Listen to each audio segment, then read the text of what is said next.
لك قصة مع والدك كانت علامة فارقة في حياتك، حدثنا عنها. علامة فارقة حطها بين قوسين. وش معنات علامة فارقة؟ أحيانا، وأعتقد أنهم قلة من الناس اللي بعض الأحيان يمر عليهم مرحلة أو موقف في حياتهم يكون علامة فارقة، يكون مفصلي، تلحظ بعد هذا الموقف أو هذه العلامة الفارقة أنها تغيرت كل حياتك. وأنا من القلة القليل اللي عاشوا هذا الإحساس، العلامة الفارقة. أنا والدي رحمه الله كان رجل لا يجيد القراءة ولا الكتابة، ولكنه كان بروفيسور في التربية، لأن التربية ترى ما لها أبدا أي علاقة بالقراءة والكتابة ولا لها علاقة ولذلك سبحان الله العظيم لو تشوف تجد أن متخصصين وعلماء في الاجتماع وفي علم النفس وكذا ما استطاعوا أنهم يربون أبنائهم، وفي ذات الوقت تجد ناس ليس عندهم من العلم شيء وأصلح الله أبنائهم وبناتهم. فهي توفيق من الله وتسديد.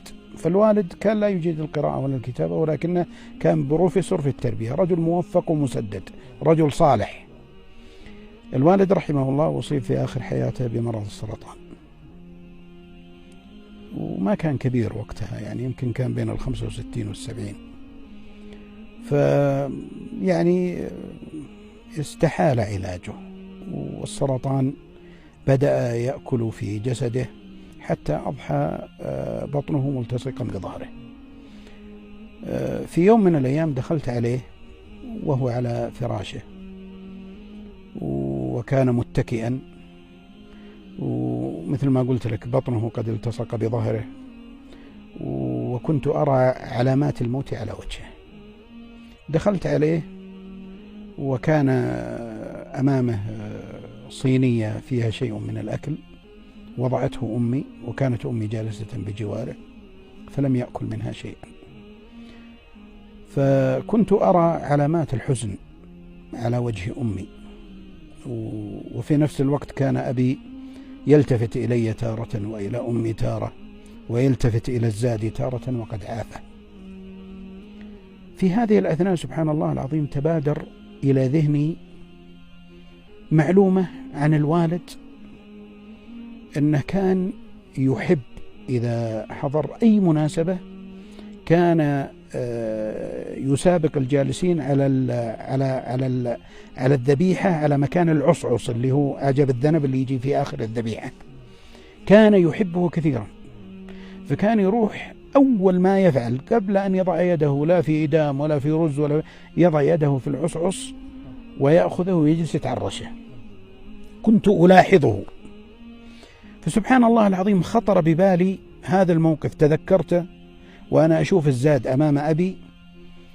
خرجت من البيت، كنت وقتها أنا توي خلصت ثالث ثانوي، وتوي طلعت بطاقة الأحوال المدنية.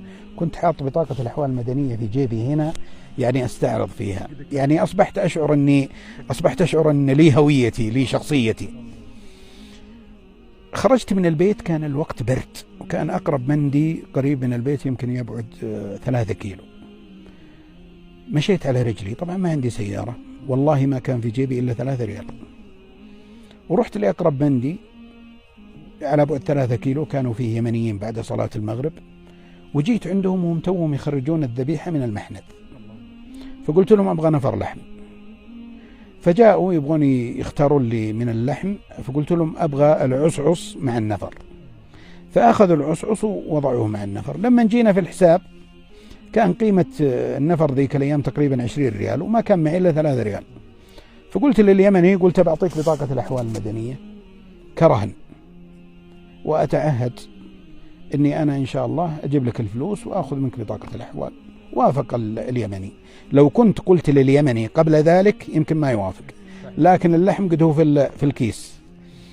المهم أني أخذت اللحم مع الرز ووضعته داخل الجاكيت وسكرته علي علشان الجو كان بارد وعلشان يبقى دافي، وذهبت عائدا إلى البيت وأنا أجري. وصلت إلى البيت. أول ما وصلت إلى البيت دخلت للمطبخ، أخذت صحن وضعت فيه الرز واللحم وخليت العصعص واقفا في المنتصف. ثم دخلت على والدي وكان على نفس حاله وأمي جالسة بجواره، ووضعت الصحن أمامه.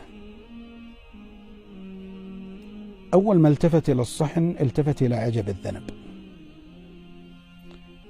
لما التفت إلى عجب الذنب التفت إلي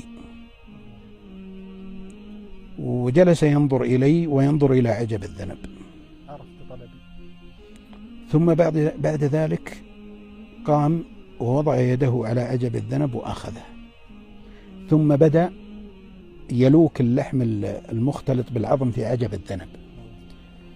التفت إلى أمي وجدت وجهها تهللت أساريره، لأن أبي وضع زادا في فمه. في نفس الوقت كان أبي وهو يتعرش عجب الذنب كان يلتفت إلي. نزلت دمعة حارة من عينه لا زلت أشعر بحرارتها في قلبي.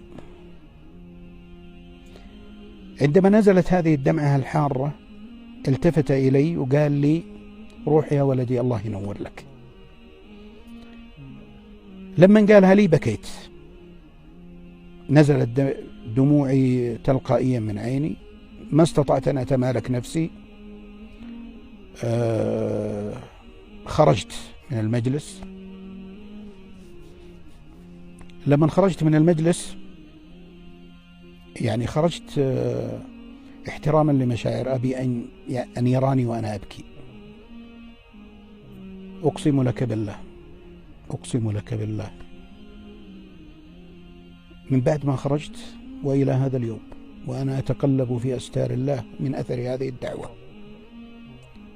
بالفعل أقسم لك يمينا أن هذه الدعوة وجدت بابا مفتوحا. وجدت أثر هذه الدعوة في كل تفاصيل حياتي منذ ذلك اليوم وإلى اليوم.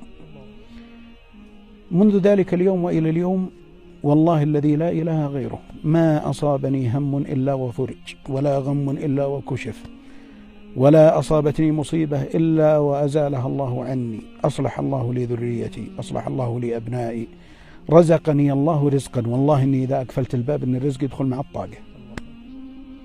وصلت إلى مرحلة من الغرور إني أقول إني ممكن أسوي أي شيء وما يجيني شيء. أقسم بالله أنني أشعر إن الله معي في كل تفاصيل حياتي منذ ذلك اليوم وإلى اليوم. ولذلك أنا دائما أنصح الأبناء والبنات، أقول لهم: انتبهوا للتفاصيل الدقيقة في حياة آبائكم وأمهاتكم. تروا هذه مؤثرة جدا في الأب والأم. انتبهوا للتفاصيل الدقيقة في حياتهم. التفاصيل الدقيقة في حياتهم هذه لها وقع عجيب وعظيم. ماذا يحبون وماذا يكرهون. ولذلك ترى دعوة من أبوك أو من أمك في لحظة حرجة مثل هذه اللحظات تجد بابا مفتوحا قد تكون مصدر من مصادر سعادتك في الدنيا والآخرة.